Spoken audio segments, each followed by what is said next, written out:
Coverage of the 2025 Washington State Apple Blossom Festival on the NCWLIFE channel is brought to you in part by our platinum supporter, Alpine Air Heating and Cooling.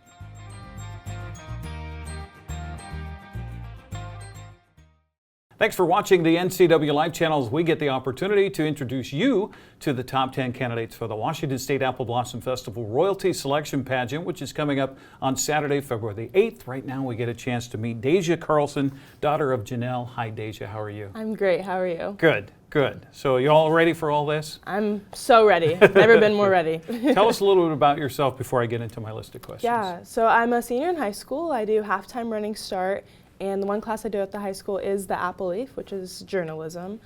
I really enjoy spending time with my family. That's one of my priorities, as well as my best friends. And then another big part of my life is I work at Dutch Bros, so I'm there a lot. Like half of my life seems to be spent at Dutch Bros. How do you balance all of that? Yeah, it's been a lot. I've decided to take this week off, so it's been a little bit of a breath of fresh air, but I do go back tomorrow and I'm ready to fight the storm that is Dutch Bros, but they're really flexible. The management is amazing, so they've been really easy on me.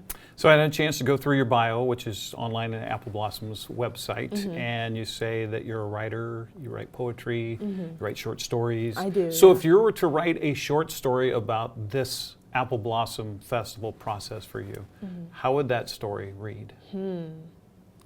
It would definitely start with me as a little girl, for sure. I talked about this in my speech in my preliminary, but it's super important to me. Like the Apple Blossom Fair as a whole has always been like a staple of my life. So it would definitely start with like probably me waking up as a little girl wanting to be a queen with a little crown sitting on my vanity. That's fair. Yeah, That's fair. yeah. So also your bio says you want to go into sports neuropsychology? Okay, so what does a sports neuropsychologist do? Yeah, so a sports neuropsychologist studies CTE, which is a sports injury from the brain rocking back and forth in the skull. And so that's what I want to focus on if I do go into sports neuropsychology. And so there's no cure to it right now, and usually it's hard to identify until the person is deceased. So one of my main goals, which obviously would be a long road, would be to find a cure or find a diagnosis for it. I find it super interesting because it results in personality changes for a lifetime. So it's a super intricate injury, so it's something that really strikes me. So how did you even come upon that subject matter, and why does it mean so much to you? Yeah, so my grandpa had dementia growing up, so that's what kind of sparked my interest into neurology as a whole. And then watching my brother play football throughout college and kind of watching us always be on the edge of our seats worried if he was going to get hurt. And then one day I took sports med in my freshman year of high school, and we watched Concussion, the movie with Will Smith, and that completely like switched something in me, and I was like, I want to go into this, and it really encouraged me to follow that path. That was about the doctor that came up with CTE Yes. in the NFL, right? Yes, Okay. exactly. Interesting. Why did you decide, you kind of mentioned it as a little girl, but why did you decide to run for Apple Blossom and do this process? Yeah, I think it's super important to be a role model for those in the Valley, and I think that I myself am a good role model for those who are younger in the Valley, like especially younger girls who may not think that they are strong enough or bright enough to do things like this, because I always grew up kind of lacking that self-confidence. And now that I've gained that self-confidence, I think it's important that I share those with the younger generation, because it is a super fun experience, and it is something that I think everyone should do, or at least try. And it's been super beneficial for not only me, but my family as well, to see me do something that I love so much. For you in this process, what is if there is, a part that you fear the most?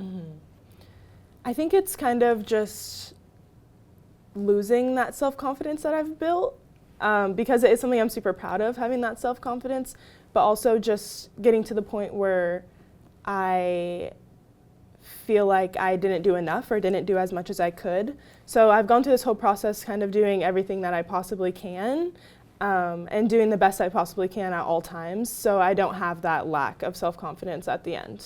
So you're challenging yourself. Yes, yeah, definitely. Okay. All right, that's cool. If I went to your best friend and asked them to tell me about you, what would they say? I think they would say that I'm very outgoing.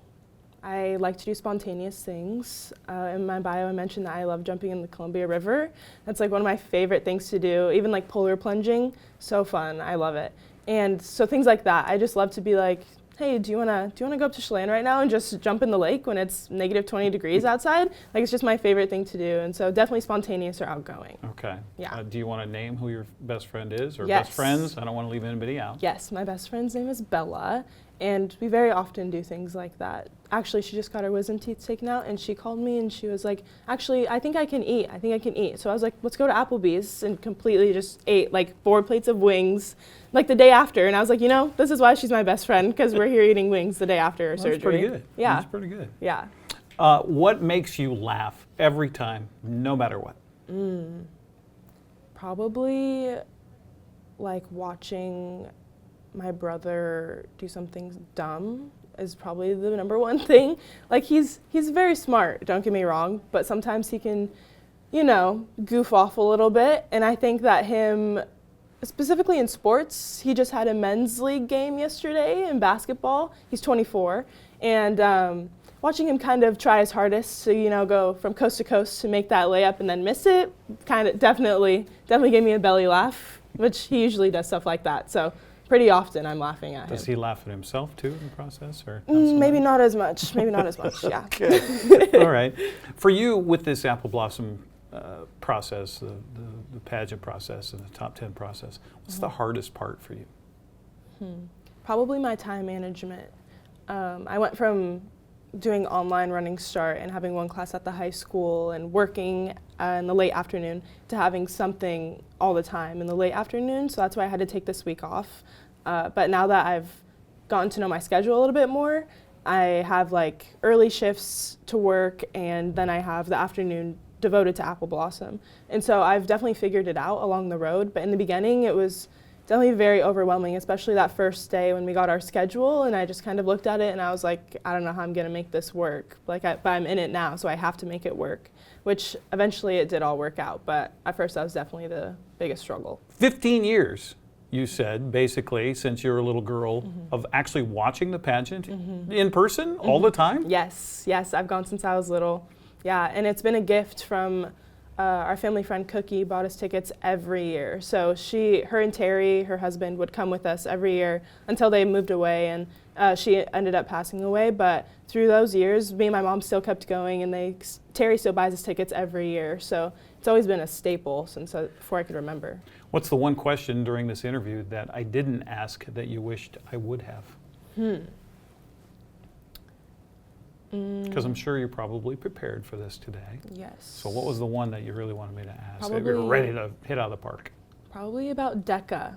DECA is like one of my biggest pride and joys in life. Yeah. What does DECA stand for, by the way? Distributive Education Club of America. Okay. Wow. And what is that? FBLA is business, yes, right? So DECA what is is also DECA? business. Oh, it is? DECA is also business. Okay. It's very similar. DECA is a little bit of a bigger organization than FBLA, but it's pretty much the same thing. It's just a little bit more intricate. It's like a business-oriented role play that you have to display within. Depends on if you're a team or individual, but I'm individual, so I have 10 minutes to prepare a speech and then give that speech in 10 minutes. And you don't know when your time is over, so it's kind of like a game a little bit. But I've done it since my sophomore year, and I'm president this year. So we have a club of about 70 members, and we just had our first competition, which qualifies us for state, and we had 60 members qualify. So holy cow! Yeah, super that exciting. says a lot about your membership. Yeah. And I guess your advisors and them getting you guys prepared. Yes, our advisor is amazing. She's my favorite person on earth. So I imagine that DECA and what you've done there has helped you in this process? Oh yeah, for sure. I had never given a formal speech in front of a bunch of people before. Having those impromptu questions and impromptu topics really helped a lot, especially with the get to know you. But I feel it helping in the speeches as well. Well, Daeja, best of luck in this process. Thank you. I'll see you as we go, but of course we'll see you on pageant night on the 8th of February, okay? Yes. All right, there you go. Daeja Carlson, one of our top 10 candidates for the Apple Blossom Festival Royalty Selection Pageant presented by Kashmir Valley Bank. On Saturday, February 8th, we'll have our countdown to coronation at 6:30 and pageant at 7 o'clock live here on your local TV station, the NCWLIFE channel.